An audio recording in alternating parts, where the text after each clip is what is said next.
Just So You Know, an all-you-can-hear buffet full of isms, asms, and whatvers with host J.Flo.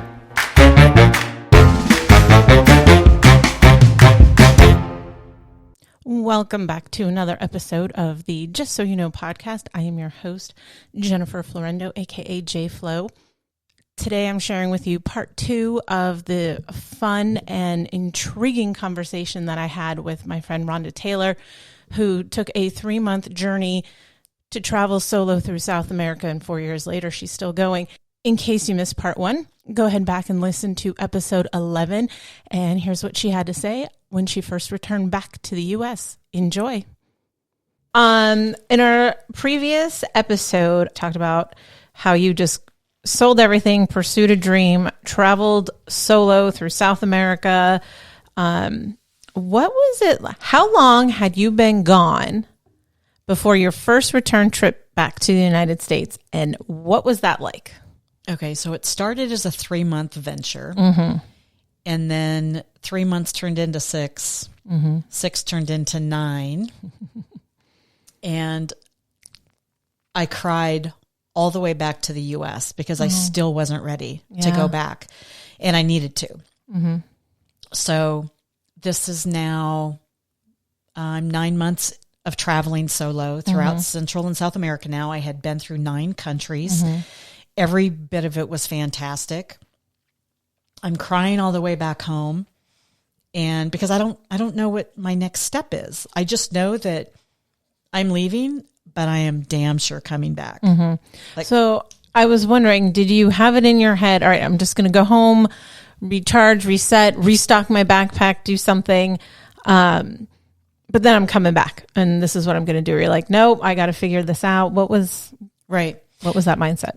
So, so there were some things that I had to take care of when I went back, and the holidays were starting to come up. Mm-hmm. You know, my kids and grandkids were like, hello, Remember us? Like, Yeah. you know, we want to see you too.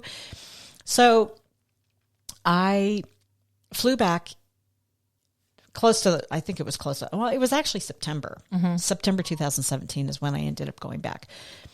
And I had heard about reverse culture shock. Mm-hmm. Didn't really know how it would ever apply to me until I hit U.S. soil. Wow. And went, holy crap, like what? It took me a while to bounce back, and it was a shock. And I was not happy. Like it was like a mourning. Like I was grieving this life that I had created for myself. And all I wanted was to have that back. Mm-hmm. And so it doesn't mean I wasn't happy to be back to see family and friends, because I was welcomed with open arms by so many people. Mm-hmm. And I flew back to Vegas. And I remember like the first few days, I couldn't even leave the house. Mm-hmm. Like it was just such a strange feeling for me. You know, I hadn't driven a car in 9 months. I hadn't been in any U.S. Store or grocery store or whatever. So I locked myself in my home for not my home, but where I was staying for 3 days. Right. And I finally ventured out because, you know, I'm needing shampoo and, you know, face wash and all that stuff. And so I remember driving to Target, and I walk in, and there was such an overwhelming sense of overwhelm. Mm-hmm. And I'm in the aisle, you know, where the shampoo and all that is. And it was terrifying to me because there were so many options and there were so many things, and I had been gone for 9 months, and there was a part of me that was like, I don't even remember what brand I was using and what was important and what was good. And, you know, and well, you probably also weren't using that for so long. Like, do I really need the fancy scented deodorant and lotion? Exactly. Mm-hmm. Exactly.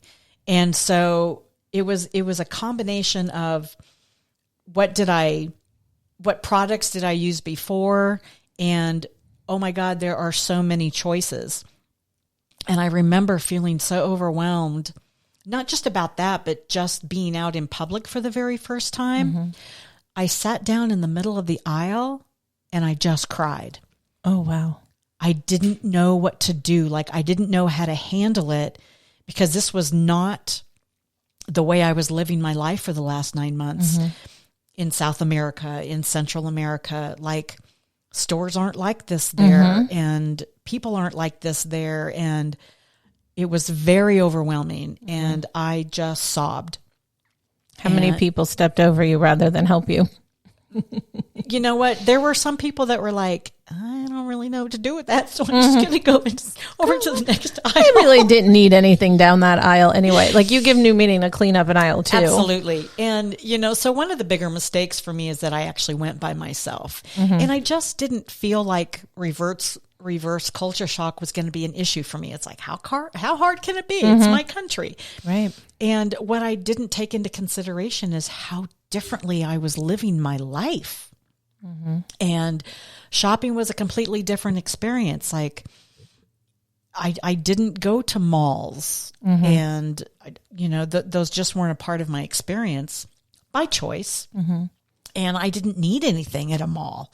Like, I wasn't buying new clothes. I wasn't accumulating anything other than what I needed because, there's only so much that'll fit in my backpack. So it took me probably a month to get through that whole experience and become accustomed to living in the U.S. again. And all the while, like, I just couldn't wait until I left. And, but I needed to see my kids and, and of course no one lived in Las Vegas. So I was traveling to California to see my kids and to Colorado to see my family and my mom and my sister. And it was it was great being back.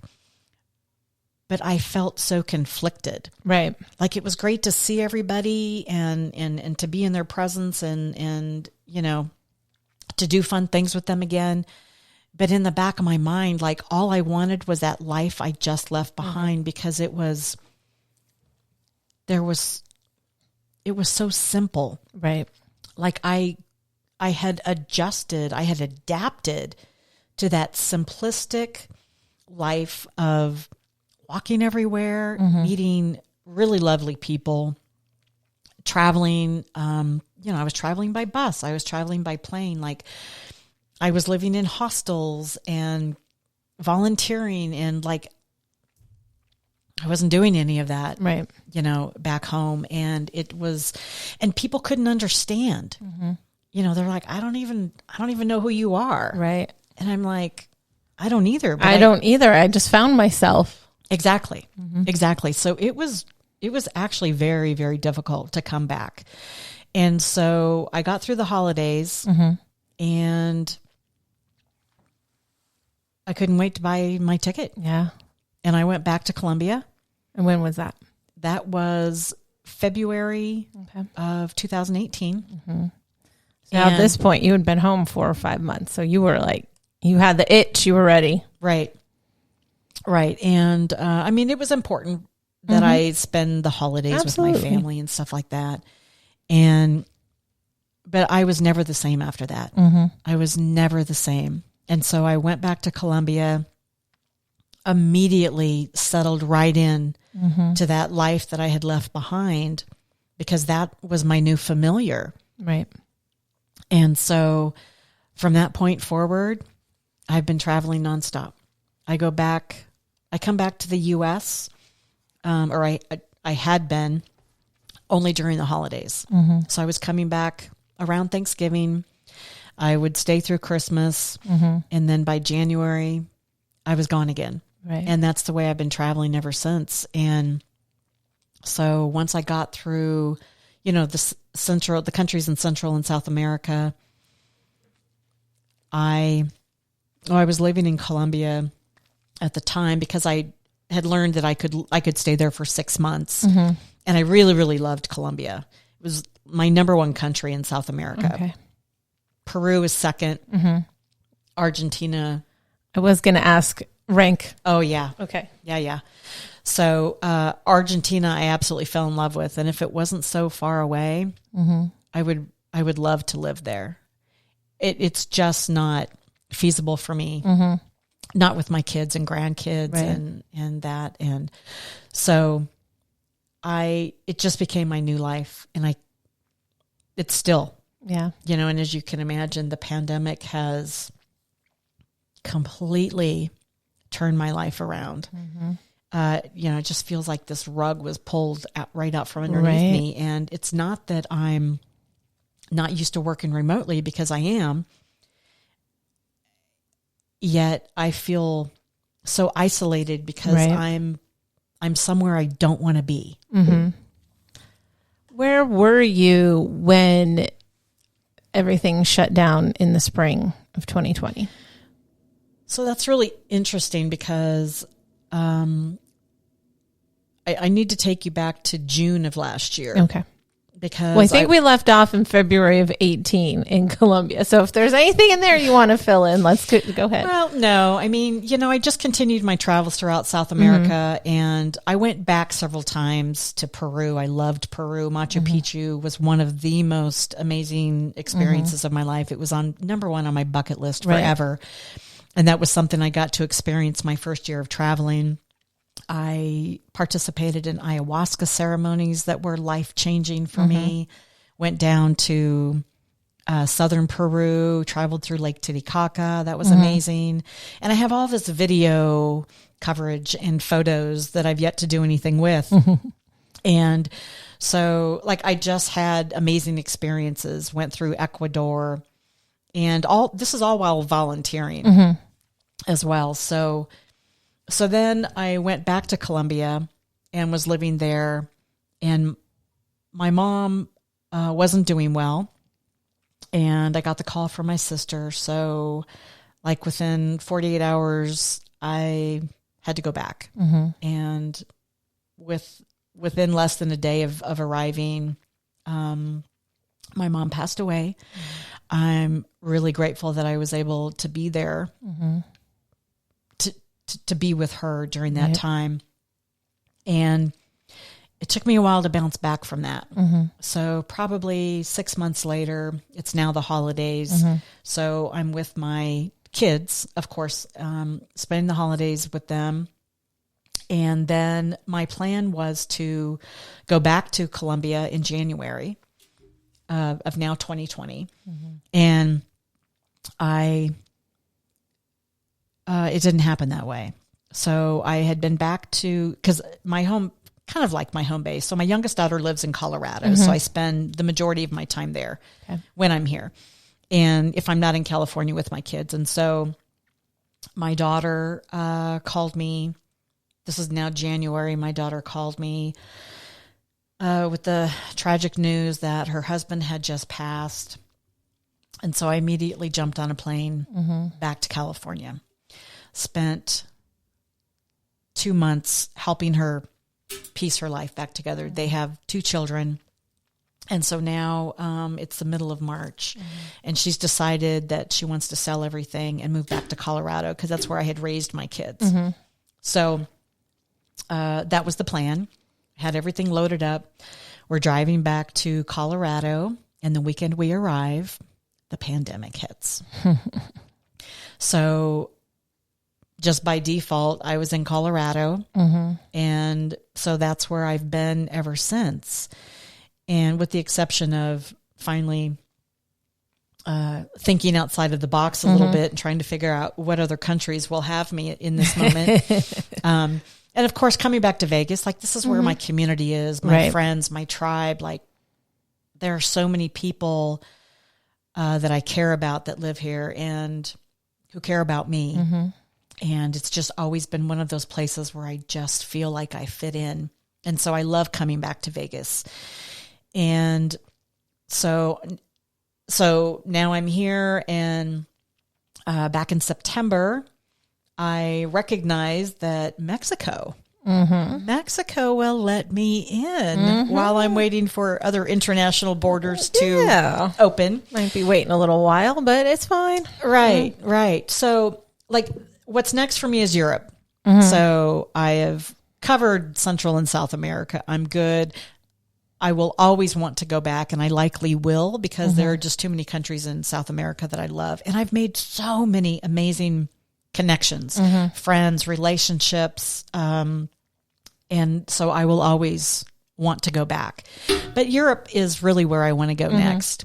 So clearly I'm not going there anytime soon. So I am going to go back to Mexico, though, spend my winter there. Very because, you know, it still snows in Colorado. It's still really cold there. And it gets really cold here in Las Vegas, too. These last couple of days. I'm freezing. Yes, it's been cold. So I've just decided that I, will hang out in Mexico until. And you found a roommate, and so you have a place to stay when you make it back there. Yes. Is this somebody you met along your travels? How did you connect with this person? So I experienced Mexico for the first time last year, and I went down to Playa del Carmen. And so one of the things about me is, even though I'm traveling solo, I am too much of an extrovert to be alone. Like so I seek out community everywhere I go. I don't care if I have to sit in a restaurant, like, it doesn't matter to me. I seek out community in every single city, in every single country. And so when I got to Mexico, I immediately found a group of women who, get together, they share resources locally and things like that. So I really connected with this one girl, Maggie, and we just became fast friends. And so I just kind of stayed connected with her all this time, as I do with most everyone that I meet or try to. And so while I was trying to feel things out, it's like, gosh, I'm going stir crazy being here in Colorado, and I really want to feel like I'm traveling again. So I just kind of reached out, and I'm like, so what's going on in Mexico? Like, how are they handling COVID? And, what are the precautions that they're taking?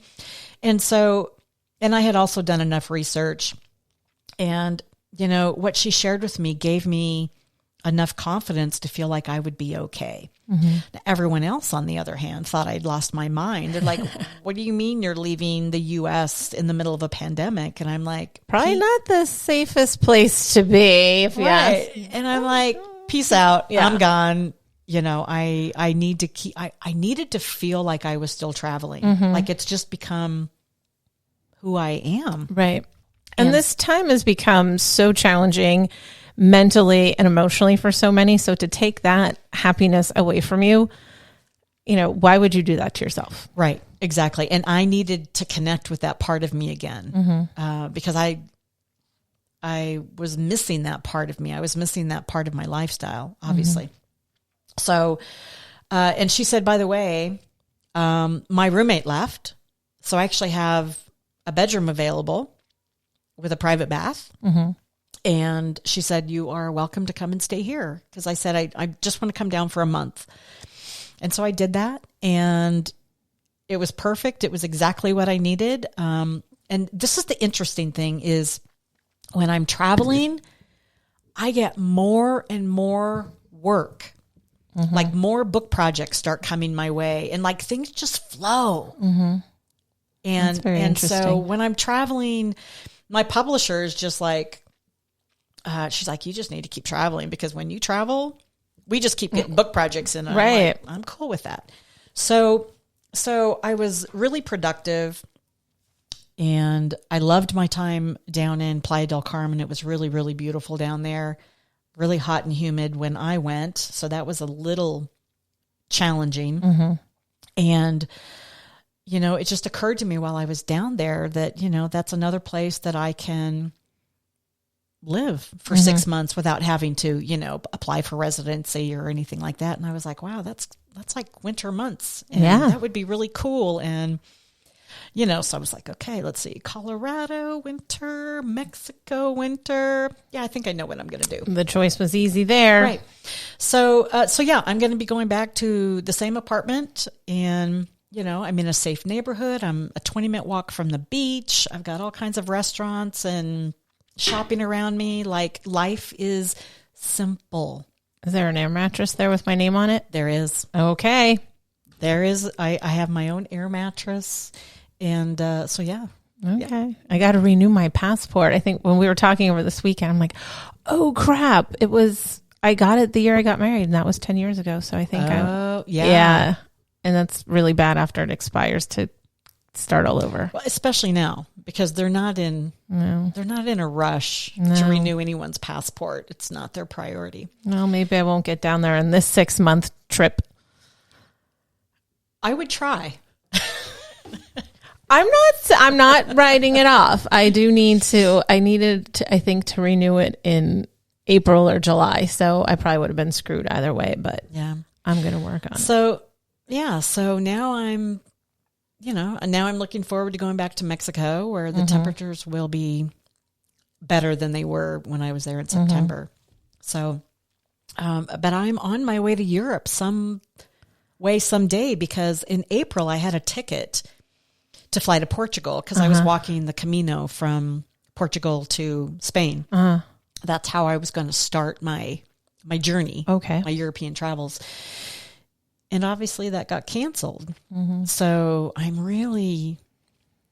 I'll come visit you in Europe too. That's the only other continent I've been to, and I would love to go back. Really? And I don't have a goal to travel to every country. My goal is to explore every continent. And I really just choose the countries that interest me. Like, and I'm an off the beaten path kind of traveler. Right. Like, I don't stay in hotels. Never stayed in a hotel in the 4 years I've traveled. Wow. I rent Airbnbs now. I started in hostels, and I feel like I graduated a little bit. It's like I grew up. You moved on up. Yeah.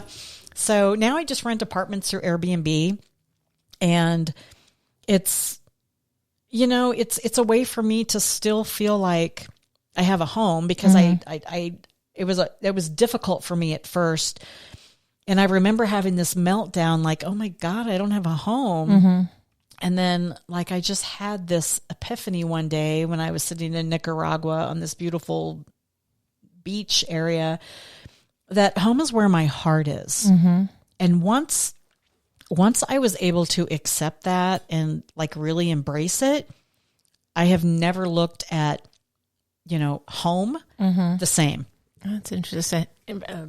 Very interesting that, you always hear that, but it does ring true.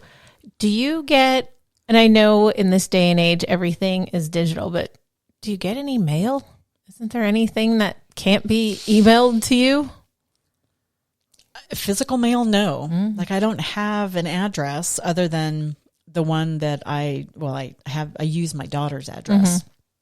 And no, I don't get mail. And that's a strange thing. And when I do get mail, like, she takes a photo of it, and, and so that's how I decide whether or not it's something I need to deal with. But no.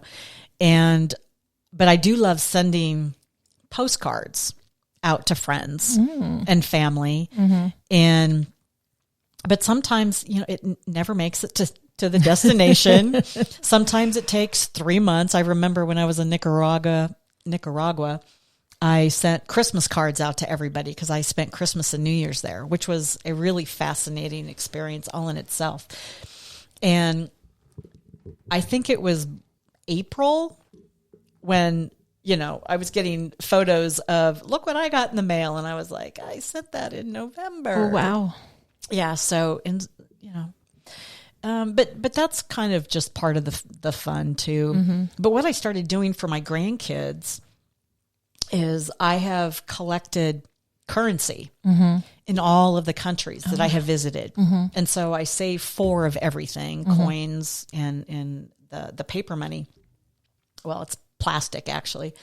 And so I give that to them for, they get that as gifts for Christmas. Oh, neat. And, like, when I started, they were just kind of like, they were like 7 years old, and they're like, cool, And now they're like, it's something they look forward to because they know that anything I give them is going to have something to do with a country that I've traveled to, or, and that's a whole nother thing about possessions or accumulation or accumulating things. Like, I was one of those travelers before that, you buy souvenirs for everybody, and I couldn't do that anymore. Right. And so those things have to be really small and lightweight. And I typically just reserve those things for my grandkids. And so that's how I kind of got the idea of just started collecting the money, or, the currency of all these different countries, because it really is kind of cool to have all of those different types of coins. And it is. I think maybe now that they're older too, and they may have learned about some of these countries in school, that they could actually say, look what I have, and I find foreign money fascinating, that it's just so different. Yeah. My grandson, Sebastian, he's my son's son. They have twins. He is fascinated with history and travel. And so he's the one that keeps the closest tabs on me. So he's always like, Gma, where are you in the world? And so he has these books on countries, and he's got this globe. And so, of course, with my travels, I do a lot of video chats with family and my grandkids especially. But Sebastian is so fascinated about where am I going and where have I been? And he'll open up his book and, read facts to me, things that I didn't even know while I was there. And so we're able to bond in that way, which is really special. And I love that. I love that, I'm setting out to do what I initially wanted to do. I want to leave a legacy, and I want that to be meaningful in some way. And, and with Sebastian, he's like, I can't wait until I'm old enough to travel with you. Where are we going? And I'm like, where do you want to go? Yeah. He's like, I want to go to Machu Picchu. And I said, well, then that's where we'll go. That's amazing. Yeah. That's what I was just thinking, how fun it would be to travel with them when they reach that age. I can't wait. I can't wait until I'm sure that their parents are not going to let them out of their sight until after graduation. But I told Sebastian, I said, let's go to Machu Picchu. So, he's just now 10. No, yes, 10. So we have a few years to go. What's one of the most comedic things that happen that you could, and maybe now at the time it might not have been so funny, but now you're like, oh my goodness. Like when I was saying in the last episode, when I went to Prague and I got lost and I found what looked like a bar and I opened it up and I was the only female in there with clothes on. I was like, okay, not so funny at the time, but get me to my hotel. And now I laugh about it. Comedic, that can be taken different ways. And I understand your story is funny.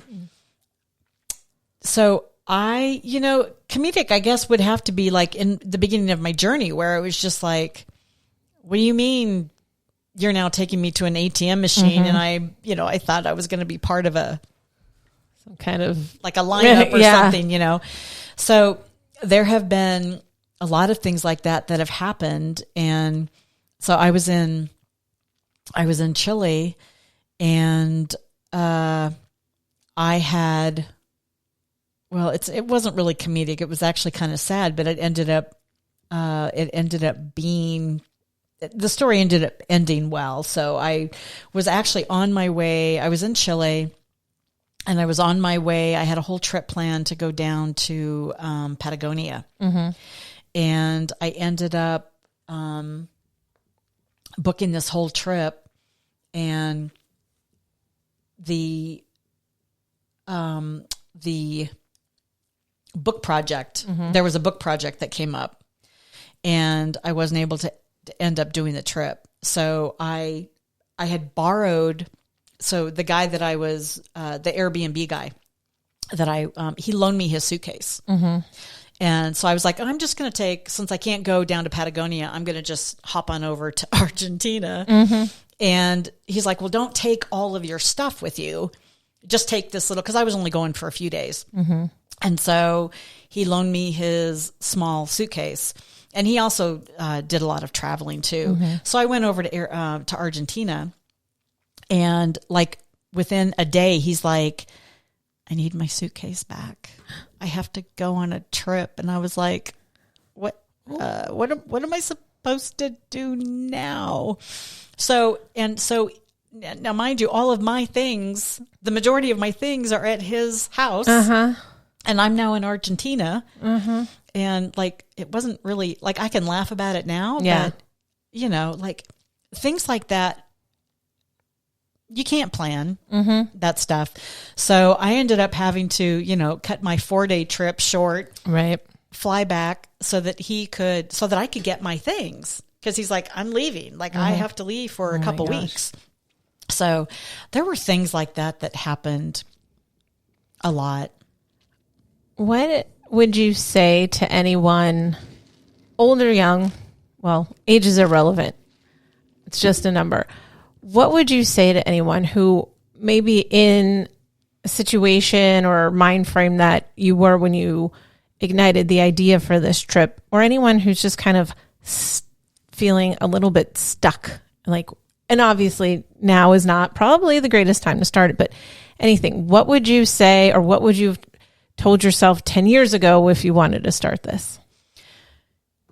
So it's interesting that you asked that, because, you know, that whole fiasco that I explained in the beginning, where I'm in this bus station feeling overwhelmed. What am I doing? Like, what was I thinking? That was a Facebook Live, no, it wasn't a Facebook Live, but it was a video that I recorded and had uploaded on Facebook. And that memory came back. Popped up a year later. And the most interesting thing, like, I watched that video and I just started crying because I didn't recognize that woman anymore. Oh, wow. Like, she was so terrified. She's crying. She, you know, she's uncertain and she's scared. And I just wanted to reach in and just hold her and tell her that everything was going to be okay. And like, that isn't anything I believed at the time. But then a year later, looking back, I was like, I don't even recognize that woman anymore, because I had changed so much. I had grown. I realized how resilient I was, how resourceful I was, and how I was able to figure things out on the fly, because I had to. Like, my safety has been in jeopardy, and, you know, and it's like, you have to figure it out. Like, survival has to matter at some point. And so, but the thing about me with this traveling, like, I am no one special. Like, I am no one extraordinary. I am just a woman who took action on a dream. And that's really what it requires. Like, you know, I told you I spent 5 years saving up for this trip that I was planning, thinking I had to have every I dotted and T crossed before I could even leave. And yet one person says, you know, what if you were to just buy a one-way ticket and then figure it out from there? That changed everything for me. And that's how I travel. Like, I don't have plans very far in the future about where I'm going. And I typically don't have my sleeping arrangements set up beforehand. Like, I just enjoy the excitement of the journey and the unknown and traveling off the beaten path. And it's just about taking risk and believing that you are capable of doing anything that you set your mind to. And I wasn't always that person. And I am now. And it has actually taken me a long time to accept that, or to own it, because I have created some amazing adventures and scenarios and experiences that have been life-changing for me. And getting back to when this first started, the purpose of the trip was to do research for a book you were working on, correct? Right. Well, I wanted to volunteer, and I explained the legacy piece of it, but I was writing a book, or I wanted to write a book about what female entrepreneurship looks like in developing countries. And I was particularly interested in Central and South America. So that's really what the premise of the book was about. And then me volunteering I was volunteering for women entrepreneurs. Like, I was only seeking them out. And so wherever I went, I would stop at a restaurant, like anything that was owned by a woman, I would stop and interview them for my book. So I have photos of I've got 12 women that I spoke with, that I interviewed, that we have photos together. And it didn't take me very long to recognize that my own journey had to be sprinkled in. Right. Because the way I met these women, like, everything was so organic, with the exception of knowing I was going to live in the jungle for a month when I left the U.S. I knew nothing else beyond that. And what I love about that now is that that's how I still continue to travel. And so the book, which ended up kind of getting put on the back burner, I've now brought back to life, because I have these amazing interviews with these beautiful women entrepreneurs. And so I want to honor them with the information that they've shared with me, the relationships that we have, and we all still stay connected on Facebook or Instagram. And so the book is back, and it includes, obviously, now very much of my journey, because I have changed because of knowing them. And I would like to think that there are some things that they could, that they might have learned from me. Right. And so now the book, and I don't really have a title. My whole journey has been HeartWork Travels, and the Facebook page that I have is named that as well. And as is your Instagram. Yes. Right? Yes. HeartWork Travels. And so I have decided to bring the book back, because it's an important part of my journey. Like, that first year, it changed everything for me. And it certainly has turned me into the woman I am today, but also the way I travel. Right. So that was a big revelation for me. You should probably put together a travel tips book or page for people like me who are chronic overpackers, or if I decide to pack light, I'm a chronic underpacker. Right. Right. No, and that's a great idea, because I realize now how much I do know, how much I have learned. And, while I was in it, experiencing it, it was just part of survival. Right. And it was just information I was collecting for myself.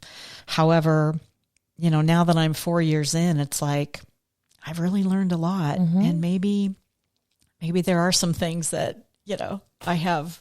You absolutely that I can do. Share. You absolutely do. And I know this journey, even though it's kind of on pause a little bit, although you can still go to Mexico, the story is still going to live to be told. Yeah. And I'm finally in a place where I'm ready to share it. I'm ready to share it. Like, all this time I felt like, I don't know enough, and maybe I'm not ready, but I definitely am now. Like, I'm in a completely different place now. And I think this pandemic has taught me a lot about that too, because I've also had to figure things out in a different way. And it has, life is too short. And, just with the loss I've had in the last year, that adds to it. And I'm no longer making decisions for others. It's really just for myself, and which is, how it should be anyway, I think. So It should be, but it's not. Although it sounds great in theory for me. I'm like, well, I have a young child. So these aren't things, I think the other cool or kind of notable thing about this is, yes, this is something you could do at any stature of life, but it was really something you couldn't do until you hit where you were and your kids were grown and your responsibilities were fewer, that you could say, you know what, now's my time. Absolutely. Absolutely. And I was a young mom. And so I made different choices for myself, because they're like the majority of the people that I meet on my travels, they're young. They're young. They're in their 20s and 30s, and they haven't experienced life. Like, they're not parents yet in some cases. And, or they might be young couples married or boyfriend, girlfriend or whatever, but I made different choices for myself early on. So I really wasn't able to start over until I found myself in a place where I was starting a new chapter at the age of 53. And so, and I did have the support of my kids. Like, they were just like, go for it. Like, you've done your job. You've raised us. Right. We're all married. We're all living our own lives. Like, go do you. Right. And that felt good. That felt good. So yeah, I'm in a place now where I can do that. But that certainly was, not always the case. Right. I had to make other choices. I mean, like I said, I've wanted to travel my whole life, but I didn't really get to start doing that until my obligations and responsibilities were finished in other areas. Well, it definitely suits you and it looks great on you. When I saw you over the weekend, I'm like, where's the rest of you? Since I have known you, I mean, the dramatic, I don't want to say dramatic because it didn't happen overnight, but you have lost a lot of weight. Yeah. I probably wouldn't put you a day over 42. I love you. You're welcome. I love you too. I mean, you have purple hair right now. Yeah, that's new. It's you are radiating. And, I've known you for quite some time and some things that we have gone through in our coaching classes. And I'm like, you are a completely different person. And I think this was that person we were trying to get out back then. And to think that, it took 9 years, that anything is possible in any amount of time. And nothing is ever going to look the same day to day, year to year. And if anybody is out there kind of feeling stuck or struggling, stick with it. Keep pushing, keep pursuing those dreams and, stay on top of taking care of yourself. Absolutely. And you're right. It definitely didn't happen overnight, and it didn't happen in a year. But I am completely a different person, and I feel different. I act different. I live my life different. And I think the most important change started when I started accepting that about myself. And because everything has changed. And so it's allowed me to make different decisions. And, of course, like, I'm getting older. I can't lose sight of that. And so, taking care of myself physically, obviously, is a priority. Because if I don't have my mental, emotional, physical abilities where they need to be in order to travel, that I'm not going to be able to live the life that I am dreaming of, or that I've, created for myself. So I've had to shift some priorities, and I'm glad I did. Yeah. I'm glad I did. Like, I'm glad I figured it out sooner than later. Right. I am too. So one thing I do on all my episodes before we wrap this one up is I ask a simple question. Finish this sentence. Just so you know, you can accomplish anything you set your mind to, and it's never too late to follow through on a dream. And you are living proof of that here with me today. I am. Thank you. Well, thank you for sharing part 2 of your story. I can't get enough of it. And I know I've been on the journey from afar with you, but hearing these over and over, just I don't get tired of them. So I appreciate the voice that you have and the ways in which you're using it, and look forward to everything else that is going to come out of you and come your way. Thank you. I have enjoyed sharing. Good. Well, you can follow Rhonda on Instagram and Facebook at HeartWork Travels, and that's heart like the heart that's in your body, not any funky spelling. HeartWork Travels. Ronda Taylor, thank you again. And if you're new here, you can follow the Just So You Know podcast on Instagram at Just So You Know podcast. Thanks for tuning in, and we'll see you next week.